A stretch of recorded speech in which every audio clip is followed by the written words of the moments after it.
Hey guys, this is our Friday Night 7 here, and today we're going to be doing something a little bit different in terms of content on the YouTube channel. I'm sure you guys have probably already seen the reflections post on my Twitter account as far as what I want to do for this upcoming year, just reflections of this previous year, what I want to do better on, etc., etc.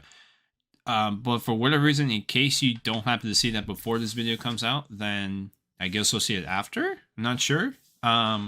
But yeah, today what I'm going to be doing here today is give my thoughts on the article that just got released like a couple days ago by this analyst from the Washington Post by Mr. Jason La Canfora, who is an NFL insider and analyst of the National Football League, for those of you that don't know the acronym. So yeah, basically what I'm going to do here is just give my reactions to the article and give my honest thoughts and opinions about what I am reading based on the article's premise, which basically, for those that don't know, basically it's basically the title is "The NFL's Coaching Purge Isn't Over. Here's Who Might Be Next." So basically the premise is pretty simple. It goes over the firings that have already happened. It gives he gives thoughts on firings that could happen, and then there are some ones where he thinks it's a long shot, but it could happen if the certain circumstance occur. So yeah, like I said, I'm going to give my thoughts on each of the openings that are available, thoughts on openings that could be openings, and then there's ones that may not even have an opening, but just in case there's a slim chance of that, we can give our thoughts about that too. So yeah, this is, again, sort of different content I'm doing on the channel, so hopefully you guys enjoy. I would show my webcam, but for whatever reason, my webcam's being a piece of shit right now, so it was either this or nothing. So hopefully I'll get it back up for the next video or something, or the next stream. Also, by the way, in case I sound a little bit congested, it's because I have my nose is a little bit backed up, so you have to excuse me on that. But yeah, so let's go ahead and take a look at this, right? My logo might actually block off the wording here, so I'll just try to be careful and read it off. He says, "Some would have you believe that the NFL's annual coaching purge is almost over, and that the billionaires who have already fired their head guys are nearly the only ones truly disgruntled enough to make major changes. But good luck finding football people who are buying that. In a season in which so few teams appeared truly great, and with so much opportunity for flawed clubs to reach the playoffs or even win a division, don't think for a moment that another wave of firings isn't imminent, beginning Monday." Well, for those of you that don't know and don't watch football, there's a thing in the NFL called Black Monday, where basically that's the day where a lot of firings of head coaches or even positional coaches have occurred. That's the day that a lot of coaches who know they're on the hot seat pretty much dread to happen. Or some of those that already know it's coming, but they know they literally can't get fired until like that day of. But regardless, that's the day that they all dread. So that's what he means like beginning Monday. It's not just the fact that that's the day that they can start firing, but it's more so the fact that it's just dubbed the Black Monday. Just because like that's the day where everyone just basically is going on sale. And by that, I mean going on fire. So, in a copycat league, having 3 head coaches already dismissed, and a handful of coordinators as well, sets a precedent. And executives around the league I've chatted with believe at least 3 more coaches will be let go, and possibly even more, depending on Week 18 results. I'm not going to read this part right here. Basically, this opinion right here, somebody says they might see 7. Somebody else says we might see 8, that sort of thing. So let's go ahead and get to the part that we all care about. There's a section called Starting Over. Starts off with the Atlanta Falcons. "Anything short of a fire would be shocking. Owner Arthur Blank isn't a big fan of the work being done by Coach Arthur Smith. Because, the owner's name is Arthur, and then the coach's name Arthur." Roll that off your tongue. And plenty of people around Blank at the most recent league meetings came away thinking a coaching search was imminent. Smith's painful loss since then haven't helped, nor has the revolving door at quarterback. I don't care what anybody writes. Arthur Smith isn't safe, the first GM said. He's there for one more week, the other GM said. They can't sell tickets, man. They have all these first round picks and offense and they can't score. He has to make a change. You cannot sell Arthur Smith anymore.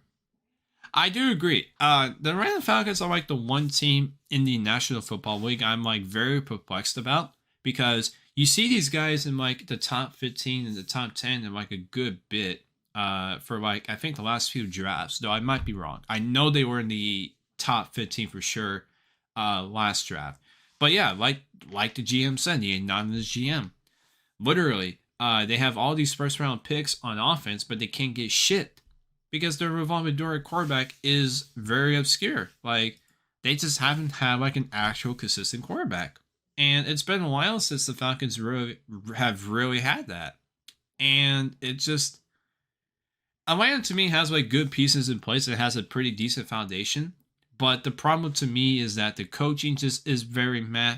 And their revolving door at quarterback is like the most obvious bleh on the entire team. Now, obviously, of course, there's other issues I think exist within the Falcons, but I think those two of head coach and quarterback are like the main two that you could probably think could be solved right away. That's why I think the Atlanta Falcons might be a trade candidate to go up into further into the first round, so maybe they can get themselves a fucking quarterback. So let's actually actually I don't even have it open. I probably should have. Oh well. Let me actually take a look here real quick. I do have the NFL draft order in front of me, so let me take a look at that real quick and see where the Falcons are at here. I do believe they're in top 10 this year, but let's see. They are number 9. They are at number 9. So literally they're on the cusp of top 10. Their biggest needs are quarterback, wide receiver, edge, cornerback, and DT. Well, I can tell you for a fact that they do need a fucking quarterback. And this video is not the most appropriate to really go into the draft needs and shit. Maybe if I feel confident doing enough analysis for that, I'll probably do that some of these days. But I will say for now, I think their biggest need for sure is quarterback, because that revolving door cannot be a thing if their whole goal is to be a as the anonymous GM says here, they can't even sell tickets. Like, you can't sell tickets with a fucking journeyman quarterback. Like, they've done that already. They're doing that right now, actually. They need somebody that can come in there and just be like the franchise quarterback that this franchise so desperately needs. So, to me, I think quarterback needs to be there. And I think if there's a good one that's still left by the time they roll around, because let's think about this, right? God knows what's going to happen with, what's his face? God knows what's going to happen with Caleb Williams. Like, God knows what. I do believe Drake May is going to be gone way before then. I do believe potentially Jaden Daniels might as well. But I think if Jaden Daniels falls to the Falcons have to get Jaden Daniels. I think Jaden Daniels will actually be a very good piece for this Falcons offense that seems to be all about that seems to maybe sort of emulate what the offenses during the Vic era could be, where they have like a on-scramble quarterback, running back that's explosive, and have some decent weapons on the offensive side of the ball. Like, you still have a pretty good tight end over there, so I think Jaden Daniels might actually complement that Falcons offense very well. So, to me, I think that's where they should go, but will they? We'll see. It depends on whether or not how the QB drafts go for this draft. Like, if a lot of QBs go, then he may not. But if he doesn't, or if they don't, then we'll see. So yeah, that's what I think about the Falcons. They do need to fire Arthur Smith. I feel like him overstaying his welcome is a certain. It's just a matter of what they're gonna do. All right, Carolina Panthers. Owner David, hold on, let me make sure everything's good here. All right, owner David Tepper will chase Lions offensive coordinator Ben Johnson again. Maybe he'll set a record for compensation for a first-time head coach. That wouldn't surprise me. He outbid himself for the right to hire Matt Rule, who turned out to be dog shit, and that was an epic failure. What he will not be doing is hiring Jim Harbaugh. No chance, the first GM said. So the Panthers are like a weird franchise to me. This is like they're like what? Their third or fourth quarterback ever since David Tepper took over the Panthers as like the owner. Like he bought the team in 2019, did he not? So that means he has gone through 3 to 4 head coaches since that span from 2019. That is not good. Going for that many head coaches, that just means, first of all, there's no consistency in the foundation at the team. So that already is a recipe for disaster. And the Panthers look absolutely abysmal this season. I think they're like the worst team in the NFL. I mean, people might say, oh, well, the Bears and shit. But at least the Bears have kind of gotten somewhat of a small resurgence, even if it doesn't really matter at this point. The Panthers are just fucking dreadful to watch. I mean, like, they're just dreadful to watch. It's really sad to see how Bryce Young is turning out to be. But I don't think it's because Bryce is really that shit of a quarterback. I think almost any other QB, with the exception of maybe like some of the top pro QBs that are already established to be good. I just don't know how, even if CJ Stroud was drafted to this team, I don't know how the fuck this team really changes their trajectory of just a misery. So to me, the Panthers are just at a weird spot. They're at a weird spot. I do think having an offensive minded head coach will actually do good for them, but I don't know if that necessarily solves the problem. Like, I feel like with the way that the season has gone, where literally they're like the worst team in the NFL. It's just tough. It's just tough. Like, I don't know. I don't know how they're gonna go forth with it. Let's actually take a look at the order here real quick. Because I do believe that their pick is kind of fucked, because remember, they gave it to fucking Chicago, so otherwise they would have had the first pick overall already. But shit, I don't know what to say about the Panthers. I really don't. Maybe I'll get back to this later. I'm not sure. All right, Los Angeles Chargers, my team. There won't be a promotion for any interim coaches here. Brandon Staley's remaining staff members are heading out. With pretty good confirmation. Finding the right coach to cull more wins out of quarterback Justin Herbert is the challenge. Johnson will have a lot of steam for this opening, and him sharing an agent with Staley shouldn't be an issue. Harbaugh badly wants this job, but so do a lot of people. So here's the thing about the Chargers. They should have fired Staley right after the Jacksonville collapse, and the fact that they didn't is absolutely fucking mental. Like, of course, John Spanos gave the reason as to why they necessarily didn't, which sounded to me more like a cop-out and just kind of defending Staley. But to me, I think their best moment of doing that was firing Staley right after the Jacksonville playoffs. The playoff match. So the fact that they didn't is pretty fucking pathetic. But at the same time, I think now with the fact that they fired him after the very debacle that we saw against the Raiders on prime time football, I think that was the one that broke the camel's back. I think they decided they just weren't going to continue anymore. So I do agree, and it's most obvious when you can say about the opening, but you definitely need to find the right head coach that can get more wins out of a QB like Justin Herbert, who is still really fucking good. So the Chargers opening is like a rare opening where you have an established quarterback that you know for a fact can play really damn well and could almost be considered top 5 if, certain things fall into place. So the Chargers job, outside of my biases as a fan, the Chargers job is like the most attractive one outside of maybe the Commanders, for maybe the fact that, there's a lot more cap space, maybe a little bit more draft capital. And the thing is that the Chargers job, it's not going to be immediately successful on the first year because of their cap space situation, unless they know how to maneuver it very well. But that in itself really depends on how they how their next GM would go. Which, by the way, I have no idea what kind of direction they're going for that. So I don't know what to say about it. But that part where he says Brandon Staley's remaining staff members are heading out. So pretty much anybody that was hired by Staley is pretty much out of the works. Like, they're gone.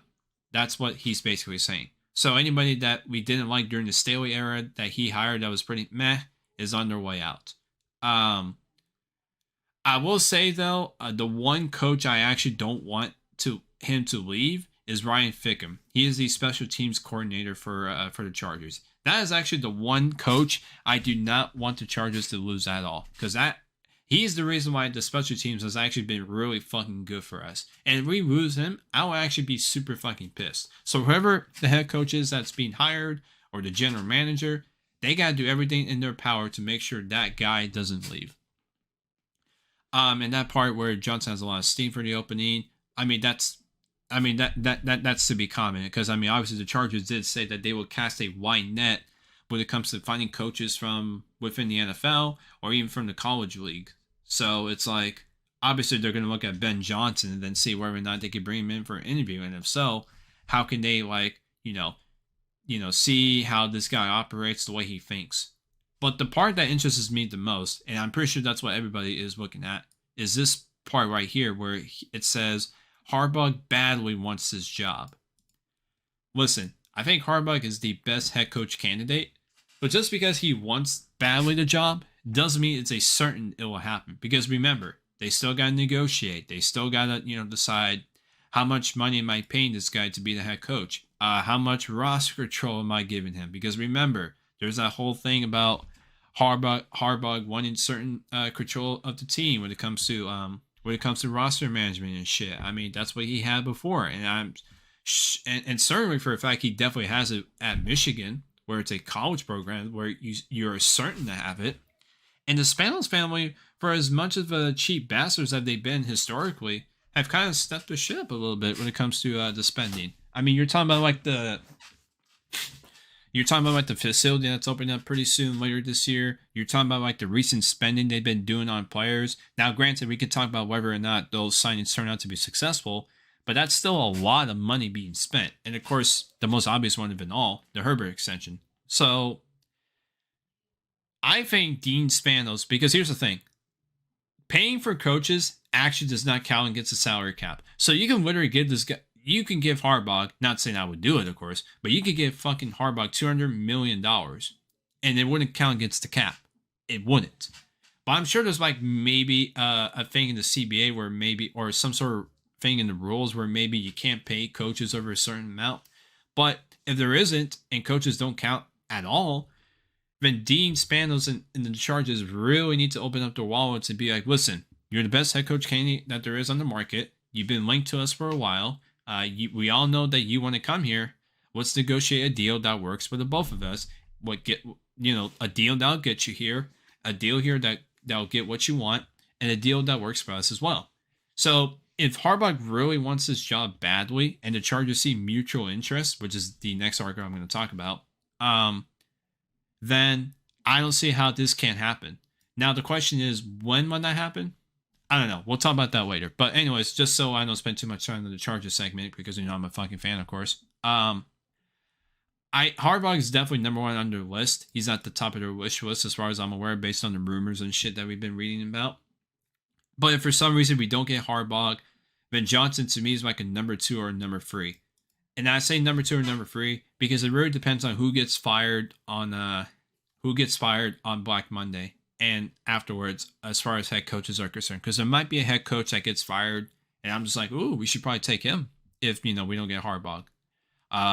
So until we see him actually say he's leaving Michigan, then I'm not going to put too much faith into the Harbaugh to Chargers train just yet. I do have hope, but not too much. You know what I mean? So that's it. New England Patriots. This is over and has been since at least mid-season. It still says here Bill Belichick will have a heck of a time landing a head coaching job in the NFL. The GMs and executives I spoke with still don't see a fit for him anywhere as more of a vice president of football operations or some such title. Also, his departure opens up a general manager spot in New England, and I continue to hear that Texans GM Nick Caserio would be open to a return to New England if such an arrangement could be worked out. He'd go back there, trust me, one GM said. Opinions varied as to whether or not owner Robert Kraft would consider promoting someone from Belichick's staff if their mentor's opinions are indeed limited, but his assistants can't exactly leave with him. Expect to hear plenty more about the Titans coach Mike Vrabel in this opening. So I definitely do think Bill Belichick does need to go eventually, and it's not just because of like the recent history that's been associated with him because of no Tom Brady and shit like that. But I think it's gotten to the point where I think the New England Patriots definitely need a new person in the driver's seat for the head coaching spot. And I think as he kind of talked about near the end, I think Mike Vrabel will actually be a good hiring for the New England Patriots. New England Patriots, excuse me, just so I pronounce that right. It all depends on whether or not the Titans let him go. Now, there are some rumors that Vrabel doesn't necessarily want to be there anymore, but he obviously can't exactly say out in the open because that's not something you do.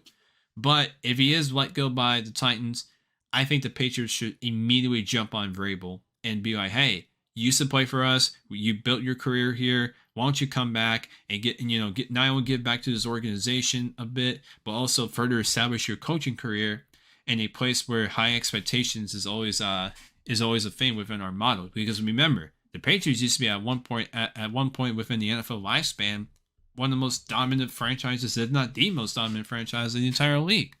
So I think if they can get the right QB in place, build him up, and Vrabel's coaching, because we all know Vrabel's a tough coach, and we all know that he rode this man's the respect and trust of his players. I can see the New England Patriots being like another potential dynasty at some point down the road. Not saying it'll be right away or something that will be guaranteed, but if the right pieces and shit are in place, I don't see how Patriots with Vrabel can't be like at least a good fucking team, at least compared to the Patriot teams that we've been seeing in 2020 through 2023 so far, where they just been underwhelming. Like they have been sincerely underwhelming. 2021 was like kind of decent year, but outside of that, it's just been okay.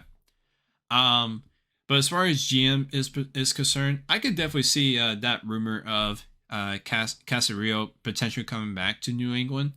But it really depends on what they do afterwards. Like to me, it really depends on whether or not they let go of Bill Belichick. Because if they do, then obviously, like he said, it opens up a GM spot, and obviously, I think the Patriots will have to do their due diligence to see who's actually around in the GM pool to see who they want to hire. Because it may not even be Nick Caserio.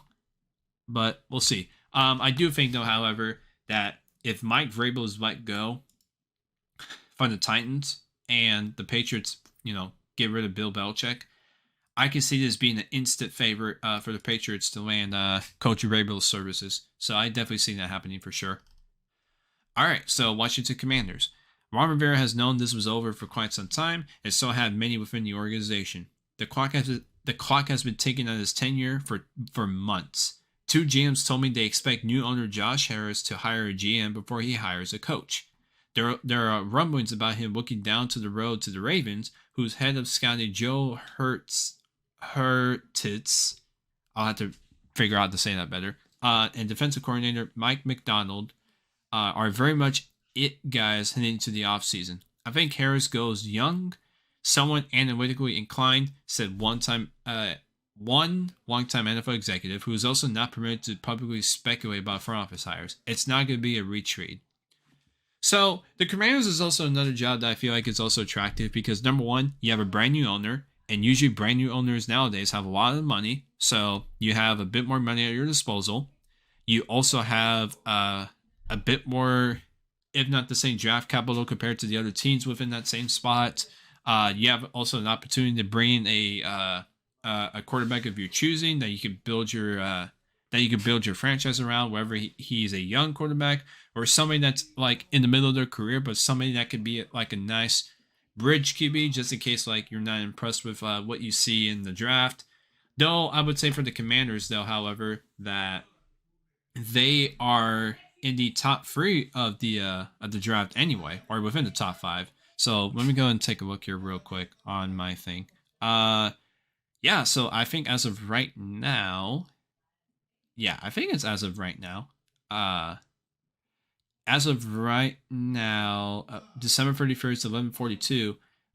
They are the second pick of the draft, and their biggest needs are quarterback, edge, offensive tackle, wide receiver, and interior offensive line. So I think they definitely need to get QB because they can get like a very good chance of actually taking Drake May from for the draft. Like to me, it really depends on what the Bears do. Like, do they give up on the Justin Fields train? Which, by the way, it's funny because the Bears are coming on next anyway. But did they give up on Fields and just go for a QB themselves, or do they have enough faith in Fields but just still trying to give him like a high value weapon? So there's a possible chance that maybe Marvin Harrison Jr. actually goes maybe goes number one overall. I mean, that could very much so happen.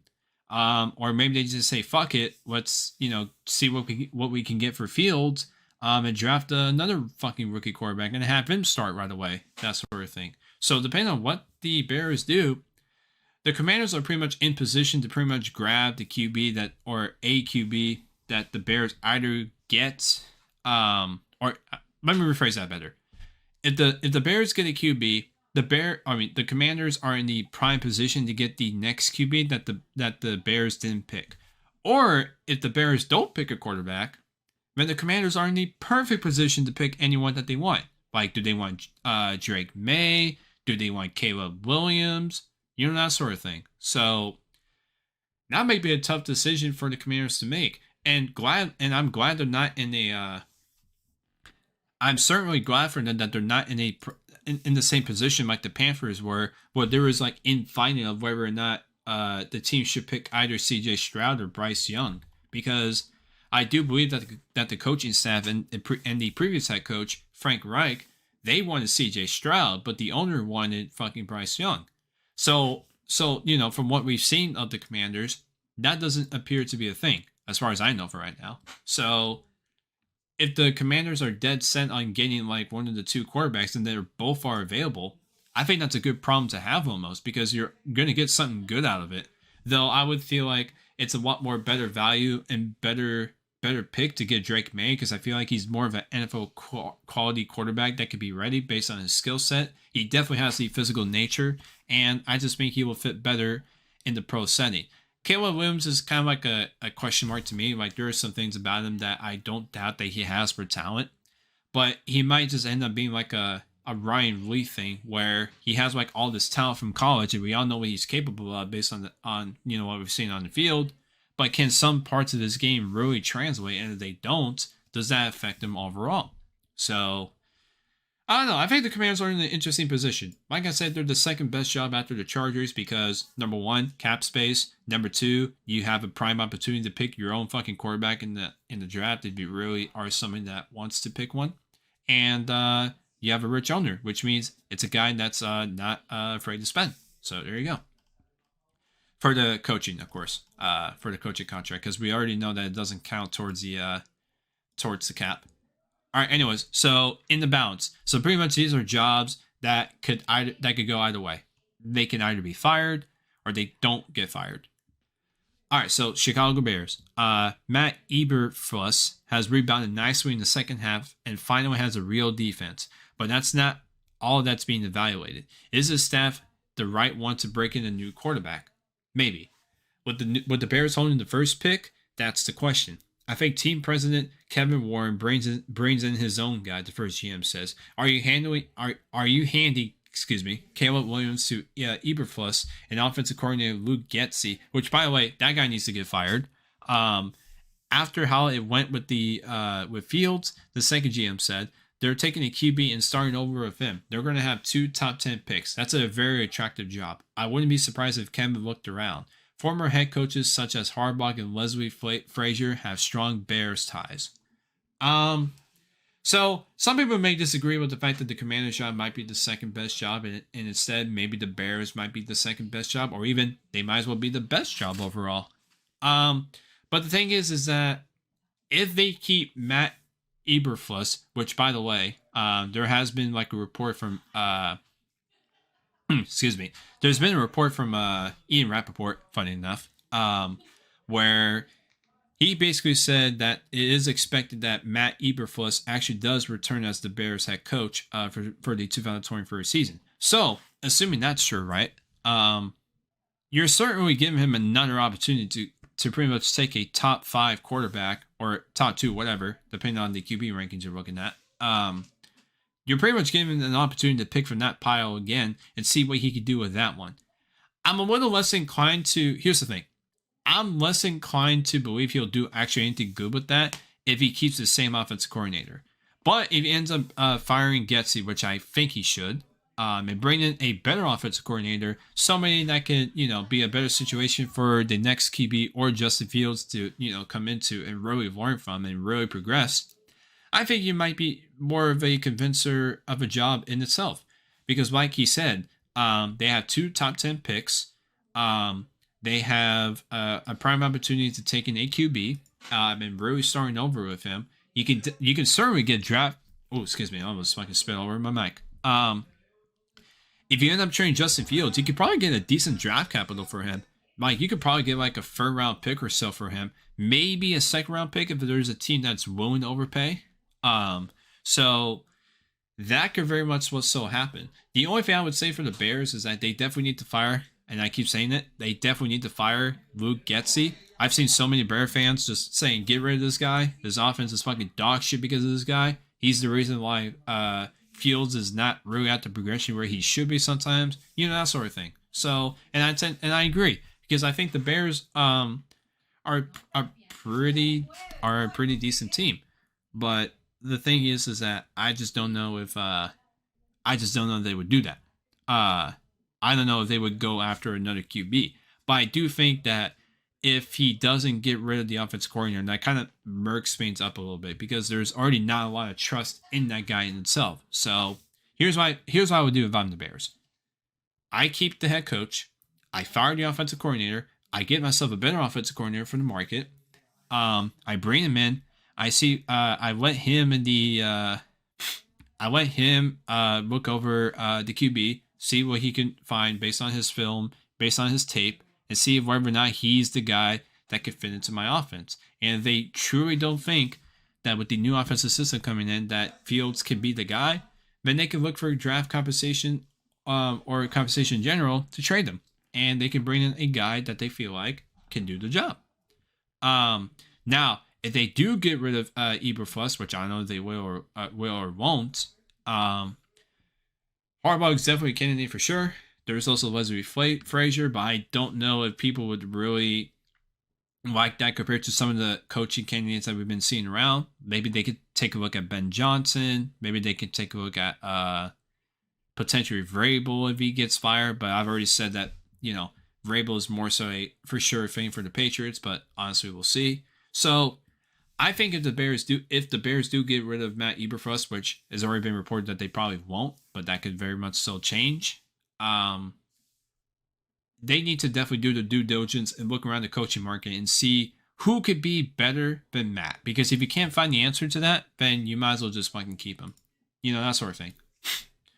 All right, so the Las Vegas Raiders. This is very short, apparently. So let's do this. Mark Davis should. God damn. Mark Davis should promote interim head coach Antonio Pierce, but no one I spoke to was convinced that's how this will go down. There is one more game, Sunday versus the Denver Broncos, to evaluate the situation. So there's a thing that came out recently in some interviews from the players within the locker room when they were talking about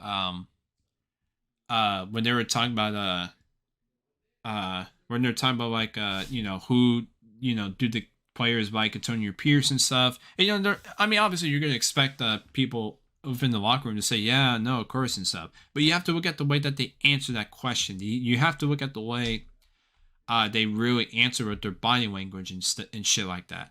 So to me, to me, with the way that there is a lot of strong advocacy from the locker room, especially Devontae Adams, who I think has been the most vocal about it, and he said in the locker room, he even said in a fucking interview on the podium, he wants Antonio Pierce back, and he even said himself that he let the upper management know, it's like, hey, we want this guy. We want this guy to really to coach us. He really embodies what it means to be a Raider. So if they win against the Denver Broncos, which they probably might, we'll see.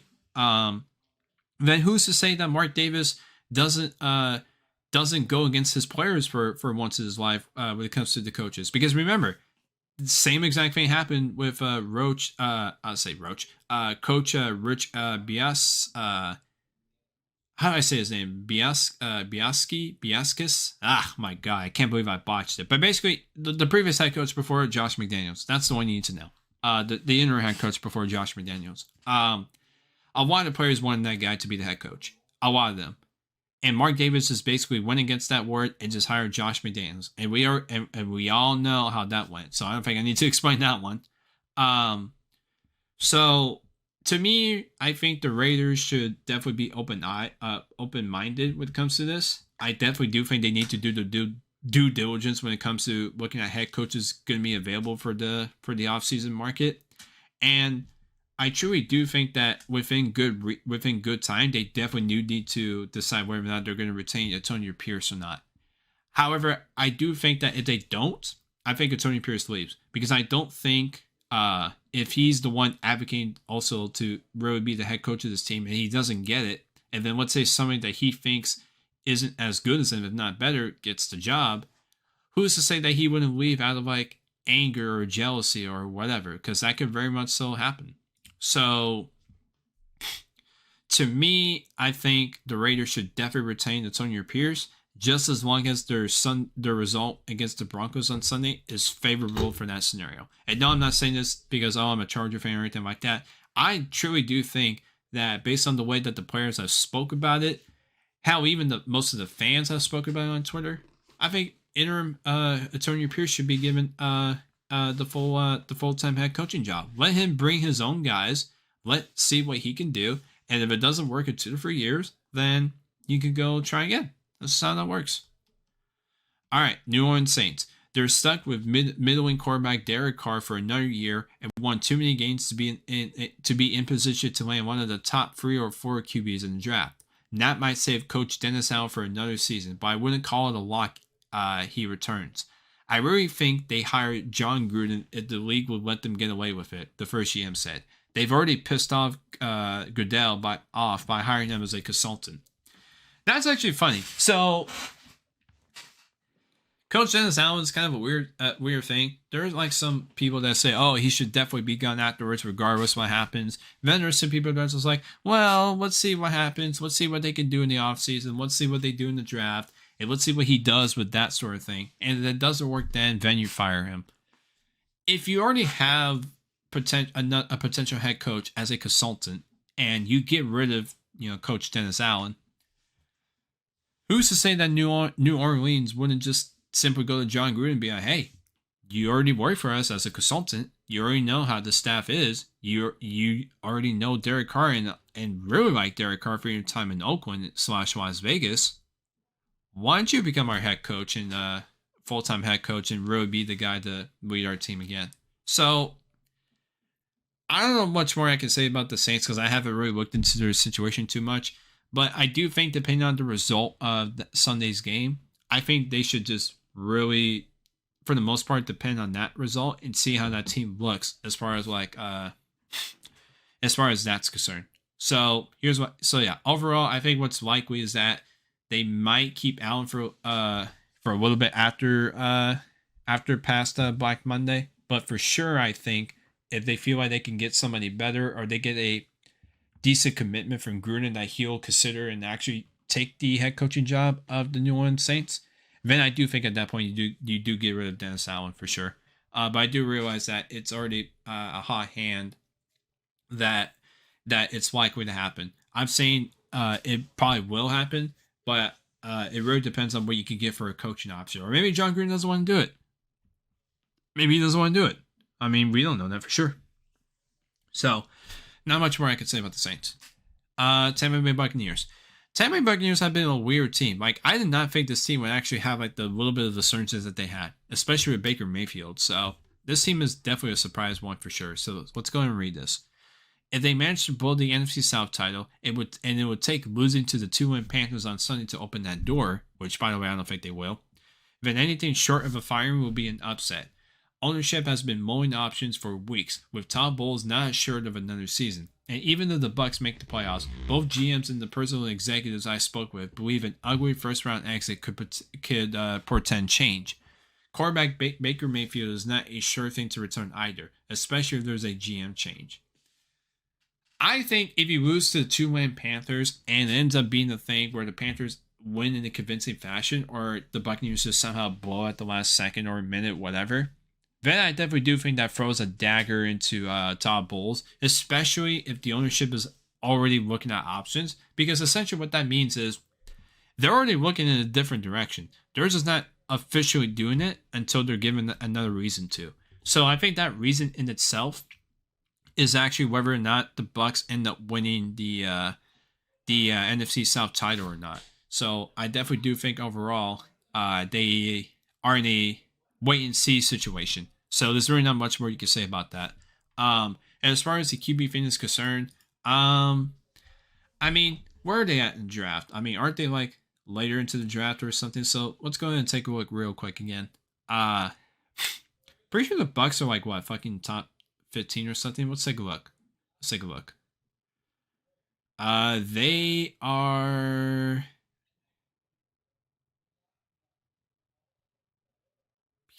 wait, what? Oh, wait, no. They are PL. So literally, it literally depends on where they finish. Because they're probably guaranteed to go to playoffs, possibly as long as they win on Sunday. So literally, it depends on if they lose on Sunday or if they win on Sunday. How far do they go in the playoffs? So basically, in other words, they're either in the late 15s or in the early 20s of the draft. So there may not be a good QB left for them to really grab at that point, unless Caleb falls really farther down the ladder. But I definitely don't think that happens. So it might be a thing where even if they do a GM change, that new GM may actually look at Baker Mayfield and be like, "Look, he's probably better than some of the free agency options are available." Which, by the way, I have no idea who's even going to be a free agent for QB, as far as I'm concerned. And there's nobody really that good enough to be better potentially over Baker, over good development time and stuff and coaching to really take a chance on it, especially when we have a late first round pick. So let's just stick with him and then to see what happens afterwards. We'll see if we can supply him with weapons and see what he does with that. So to me, I think the Bucs are in a wait and see situation. They're going to wait and see what happens on Sunday, and depending on the result of that game and whether or not they do make playoffs and how far that goes, then I think from there they'll probably make the decision whether or not they will fire Todd Bowles and really move on to the next guy of the head coaching cycle. All right, so the Dallas Cowboys, they're under wait till the playoffs. So let's read this real quick. Mike McCarthy's notorious game and clock management rules were overshadowed by another officiating scandal last week that gifted his team a win over the Detroit Lions, which, by the way, they didn't deserve. But the Cowboys still tend to come up small when it matters the most. True. And with a division title theirs for the taking, they had the best luck. They had the best back that up with a strong playoff showing. If Mike soils the bend in the playoffs, they'll just promote defensive coordinator Dan Quinn, the first GM said. That could definitely happen. The personal executive predicted Jerry Jones won't be cool with a one and done. Yeah, I think it really depends on how the Cowboys do in the playoffs. Like, I think if the Cowboys do go a little bit further in playoffs, meaning like if they have like a good showing in the wild card, or actually, are they even wild card? I don't know. But basically, if they get far enough in the playoffs and they have a good showing, I'm more inclined to think that maybe they keep Mike McCarthy. But if he ends up going into the playoffs and then just delivers an immediate stinker and loses, then I think that might flip the switch for Jerry Jones to say, "Hey, Mike, your clock management skills is atrocious. your game management skills is not it. We just can't do this anymore. Like we're the Dallas Cowboys. We're a team that's expected to really be competitive and really be up there within our division, which is always a hit or miss for some reason. So to me, it's sort of like the same thing like the Bucks. It's a wait and see type of thing. But I think the difference is that Dallas has more of a Dallas has more of a tight eye because obviously Jerry Jones is something that's very brash. So we have a very brash and expressive owner. That leads to a lot more scrutiny of like the smallest things that can happen within your coaching, especially when your owner is Jerry Jones. So we'll see what happens with that. All right. Lastly, don't discount a trade. The Tennessee Titans. We've already talked about a lot about Vrabel during the Patriots section, so this one should be too long. But let's go ahead and read it. Tennessee Titans. Don't discount a trade. I keep hearing Vrabel and GM Rand Carthon are not a match. I did allude to that. This looks like a rebuilding team, and Vrabel would have trade value. Rival officials believe the Bears and Patriots would convert Vrabel. What did I say? What did I say at the top of the?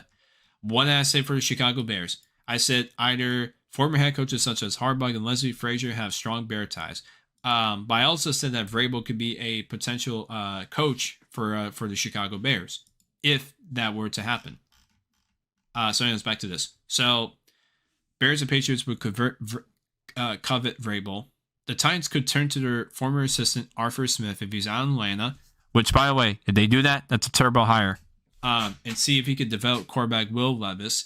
The Titans are 0-5 in the weak AFC South, which is not fucking good, and are also 5-18 in their past 23 games and have gone 34 straight contests without scoring 30 points, the longest streak in the NFL and a franchise record.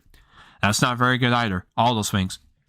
I could see a trade. The first GM said. The second GM said, "I know it's not good there between the coach and GM. I think something could happen." So I'm not going to spend too much time on the Titans thing because most of it I kind of just spent time about Vrabel. But I definitely do think for a fact that the Tennessee Titans should be in big services for in massive services for Ben Johnson. I think this is like one of the teams that needs to have that definitely needs to have Johnson on the radar. Like they need to do whatever they can to try to pry his services to Tennessee. So yeah, I definitely do think they need to be in line for Ben Johnson. But as far as this is concerned, as far as the coach and GM not being a match, we've seen this before where certain coaches have their vision of how the team should be managed and what players should be on the field. Then you have the GM that has a different vision, how he wants to implement the team, and how he thinks the team should be constructed.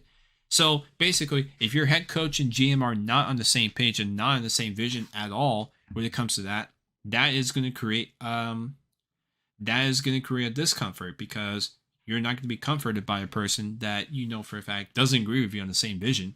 He does not agree with your philosophies, and he certainly doesn't agree with the way that you want to go about the team.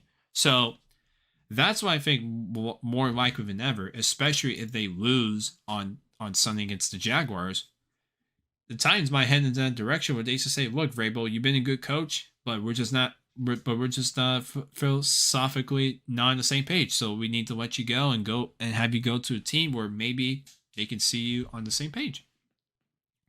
So I definitely do think for a fact that the Bears and Patriots are like the two teams that should definitely be in services for Coach Vrabel. Like that's definitely the route I see them taking. I think it would be super atrocious for the Titans, however, to hire Arthur Smith because now, granted, you could say, "Oh, well, Arthur Smith had like a carousel over at Atlanta with the way that's gone." But if you look outside of that, there's nothing really inspiring about Arthur Smith. Maybe he'd still be retained as a coordinator, but as a head coach, I don't know. I would have more faith in Ben Johnson than I would than Arthur Smith. So yeah, here's what I'll say for the Titans. Do not hire Arthur Smith. If you do, hire him as like a coordinator or something, more like an assistant head coach. I don't fucking know. But definitely, I do think for a fact you need to hire Ben Johnson. I do think the Titans and the Panthers should be the two teams in particular that should really vie for his services and see which of the two is going to be the more convincing case. So that's what I think they should do. Outside of that, I'm not sure. I don't think they're really in position to go get Harbaugh either. I really don't think so. So who knows? Um, so yeah, I will be making another video shortly, or even sometime after, depending on when this is out, of my thoughts on this article. Chargers continue Jim Harbaugh prep. Michigan head coach aiming to land LA job.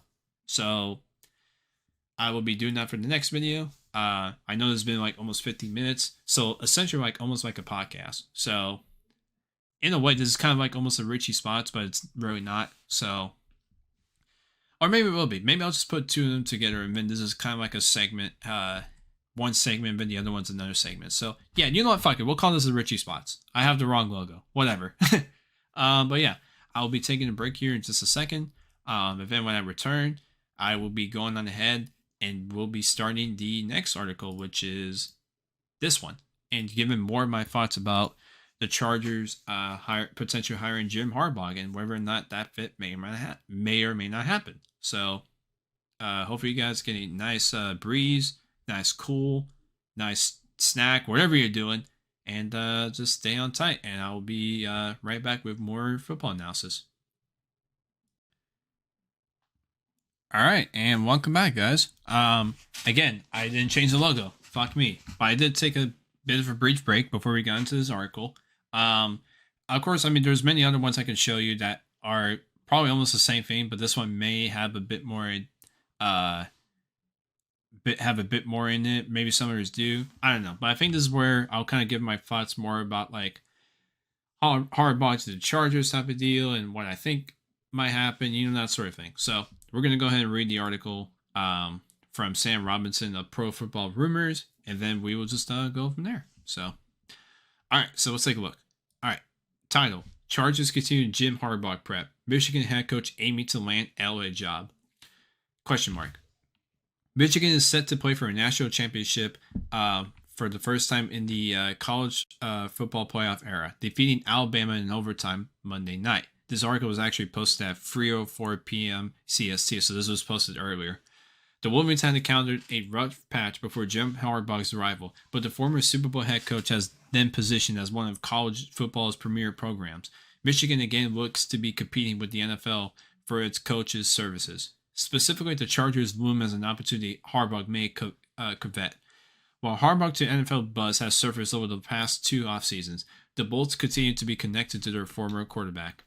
The Chargers Harbaugh pairing has gained steam recently, per ESPN.com's Jeremy Fowler, who adds that the Bolts have done preliminary homework on the former 49ers head coach. The subject of Harbaugh's salary ask, potentially around $15 million, could complicate matters for an organization not known for spending big on head coaches.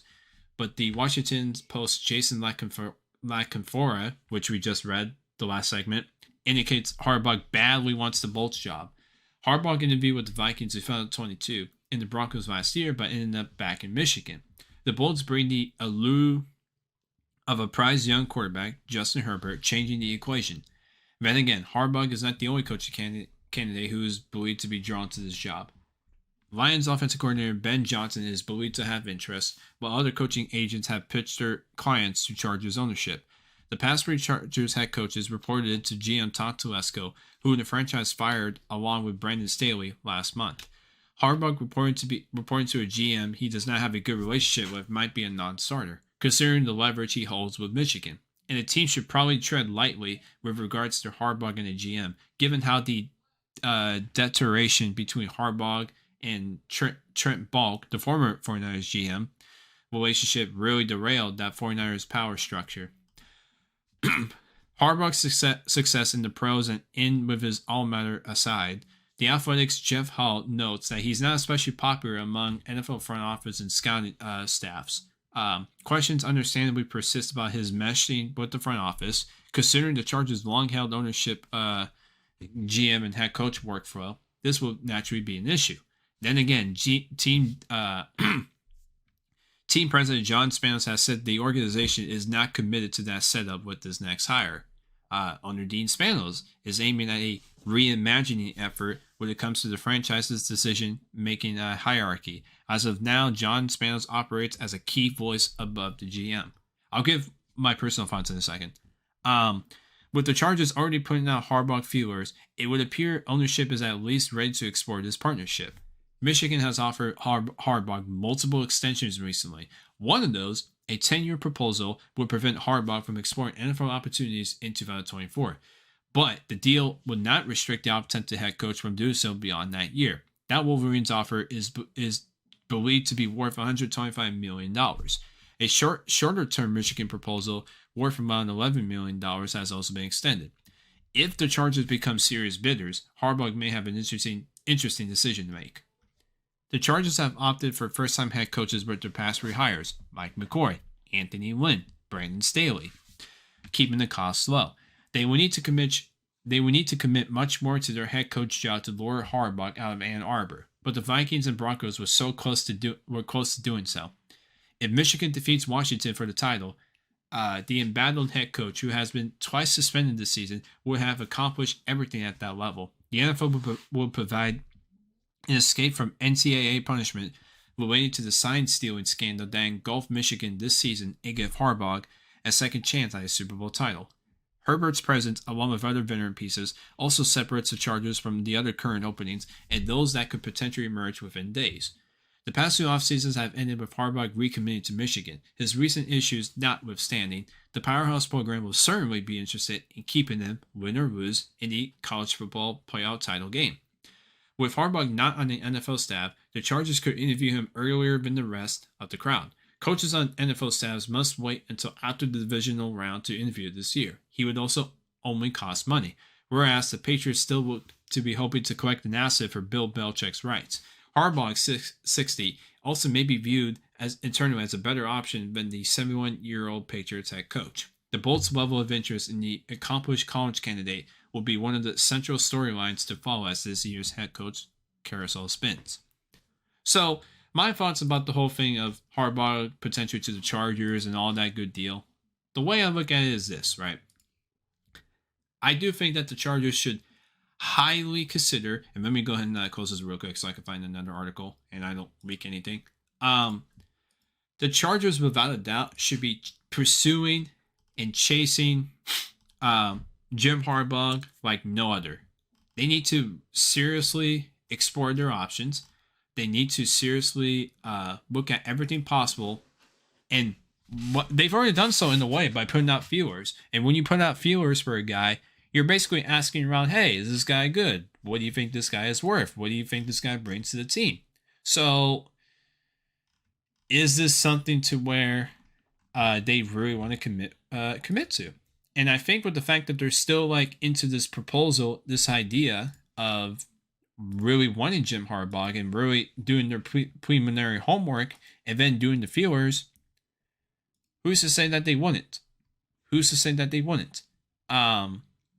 So, to me, I think Harbaugh has to be like the number one option for the Chargers. Like the moment Jim Harbaugh says if he wins the national title for college football, if he wins that certainly increases the chance of him leaving the college ranks, because at that point you've already accomplished what you set out to accomplish. You made Michigan a powerhouse. You got the national title. There will be nothing more for you to accomplish in the college ranks. And the only thing that you really had to, let me hide this hand again. The only thing that you would really have to accomplish at that point is really go to the NFL and win a Super Bowl. And we all know for a fact that is something that is still in the back of his mind, because he was that close to doing so. But he just wasn't, unfortunately, close enough because, the way the circumstances were in that certain Super Bowl. And of course, he lost against his brother. So think about this for a second. Would you not want to go back to the professional leagues, not only to coach again in the NFL, but also have like another opportunity to go excuse me, to go go back to the league and really show that you still have it. I still think he has it. The way that he's coaching, his success that he brought, the success that he brought to the NFL, the success that he is bringing to Michigan, it's like he's instantly a game changer for the Chargers if when it's all said and done, assuming he does get hired by the team. The only thing that really stands in the way is what the Chargers offer is. Like, do they give Jim Harbaugh what he actually needs? Does he get the roster control? Does he get the necessary personnel decisions to really make sure that this team is in the best position to succeed? We've already read before, well, maybe not in this video, but we've already seen before that the Spanishes have said that they're down to relinquish some of that control. So if you're willing to do that, that is literally throwing out $1 to Harbaugh and say, hey, come over here type of deal.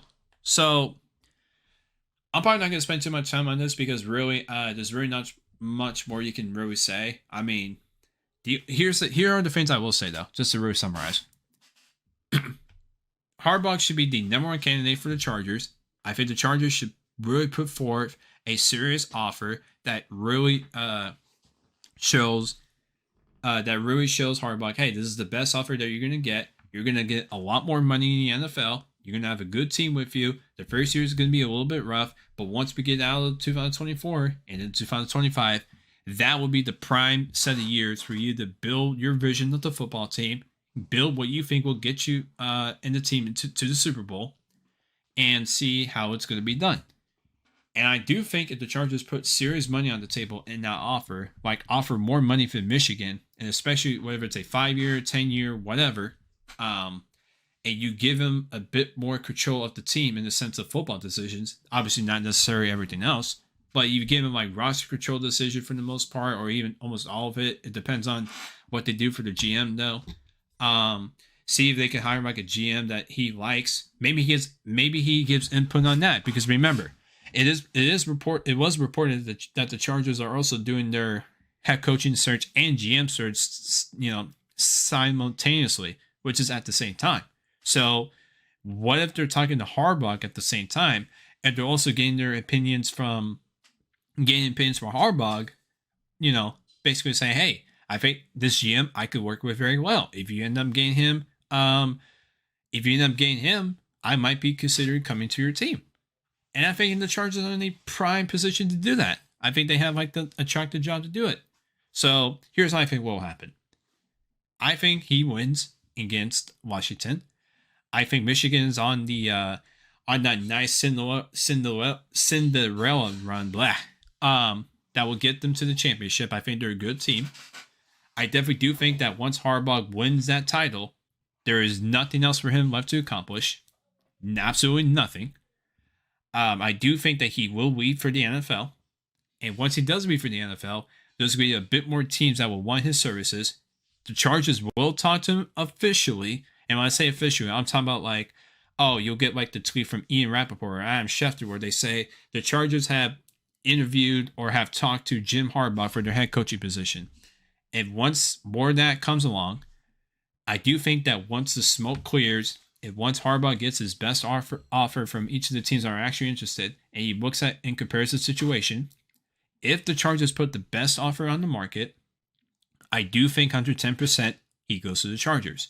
And when that happens, around that same time, if not a little bit of time after, maybe not too long, will they also hire a GM that is not only a good football GM candidate, but somebody that Harbaugh can work with, and somebody that will make sure what happened in San Francisco does not happen, where it was basically a organizational implosion. That's what I think will happen. As long as certain pieces are in place, as long as the Chargers make a serious offer, an offer that entails, that has exactly what Jim Harbaugh wants in an attractive NFL offer that he would seriously consider and accept. As long as the Chargers do exactly that, they do what's necessary to bring him to the team, he goes to the Chargers 110%. I'm not saying that just as a fan. I'm saying that from a perspective of a team that is in serious consideration of his services. And from there, Jim Harbaugh will look at this team and do what he can for 2024 to rebuild it to his liking. And then in 2025, that will be when the Harbaugh effect really gets into play. It might already be felt in 2024 if he does get hired. But I seriously do think that in 2025, when the cap space is a lot better for the Chargers and he's able to bring in his own guys for the most part, then I think we'll see the true direct effect of the Harbaugh hire. So yeah, for now, we're probably still gonna see a lot more we're still probably gonna see a lot more articles and rumors and shit that say, oh, Harbaugh's interested in the Chargers job. Oh, Chargers GM says this, or not Chargers GM, Chargers owner or president or whatever, John Spanos or Dean Spanos says this, or oh, fan finds out from Harbaugh. We're gonna find all sorts of rumors. We're gonna find all sorts of shit. But the ones I'm waiting for to see are the following. I'm waiting to see Harbaugh leaving Michigan officially. I am waiting to see the official tweet where it says from either the team or NFL insiders that are verifiably true that the Chargers have interviewed Jim Harbaugh for their head coaching position. And lastly, if everything lines up and what I'm predicting might happen, comes into place, then we'll see the one thing Charger fans have been waiting for, such as myself, which is the Chargers hired Jim Harbaugh as their head coach. But again, it all depends on what offer they bring to the table. Now, there has been rumors that they've already been that they met Morgan once when he was already in LA, obviously for the Rose Bowl. He's met with ownership. It's rumored that he's met with ownership twice, and there's potentially a deal being worked on. I don't know how true that is. That's what Dave Powell said on the Bold City podcast. But regardless if it's true or not, the Chargers need to be in serious mindset to make sure if this is really their guy, they need to make sure their contract offer to Harbaugh reflects that. You need to make the best attractive offer that works for Harbaugh, but also works for the team. A common mutual partnership should be the way. So, like I said, the shit that happened at San Francisco, where it was basically an implosion between him and Trent Balk, does not happen. That's what equal partnership will do. It will make sure nothing like that happens, as long as two people believe in the same vision and they go in the right place together. So, there's much more I could say and ramble about the same shit, but I think I'll go ahead and end it here.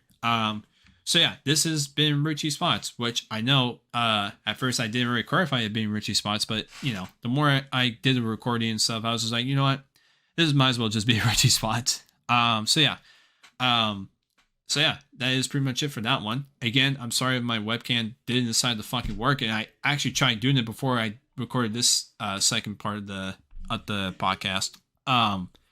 But my webcam's being a bit of a piece of shit, so hopefully it works for the next stream I'm going to be doing, which God knows what that will be, or even the next video, or whenever that might be. So yeah, that is pretty much it. Again, guys, thank you for watching. Even though it's just literally me reading off an article and then giving my thoughts on the end, I still appreciate you guys tuning in. I'll try to do more better football analytical videos.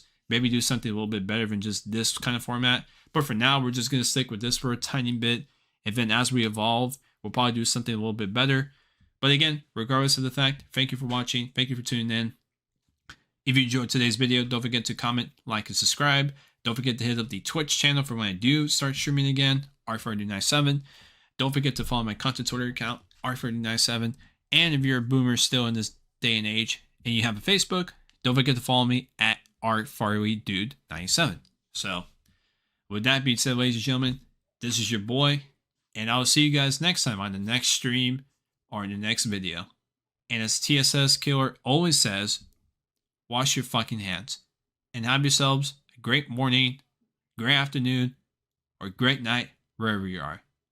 Take care, everyone.